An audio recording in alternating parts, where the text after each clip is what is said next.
ito ay rated SPG. Striktong patnubay at gabay ng magulang ang kailangan.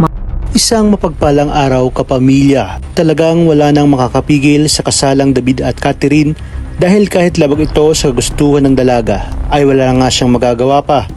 Ngunit dahil nga sa nakalimutan ni David na dalhin ang invitation nila sa kasal at kintuban na nga itong si Camille, kaya aksidente itong makikita ni Camille.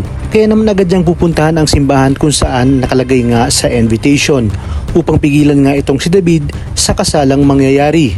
Mapag-aalaman din ni Camille ang katotohanan na nagpapanggap lamang si David na tanggol dahil sa ambisyon nitong yumaman.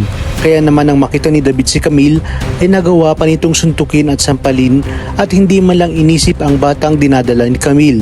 At nang kasalukuyang nangyayari ang kasal ay sinubukan pa rin nga ni Camille na pigilan ang kasal. Ngunit sumagot si David na hindi niya kilala ang babae at baka nasisiraan lang ng bait. Kaya naman pinasarado niya ang pinto sa mga taong naroon. At dahil sa mga tinamong sugat ni Camille at bigat ng kanyang nararamdaman, ay hindi na nga makakayanan pa ni Camille ang sakit at dito mawawala na siya ng malay at malalaglag sa hagdan. Mapapaisip naman si Catherine at kutob niya nga na baka totoo ang sinasabi ni Camille kaya hindi niya mapigilang lumingon hanggang sa dumating na nga itong si Tinding kasama si Noy.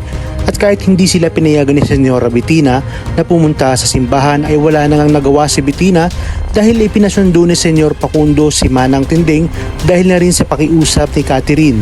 Si Tinding na kaya mismo ang magpapatunay na totoo ang sinasabi ni Camille at siya mismo ang magbubuking sa mga taong naroroon.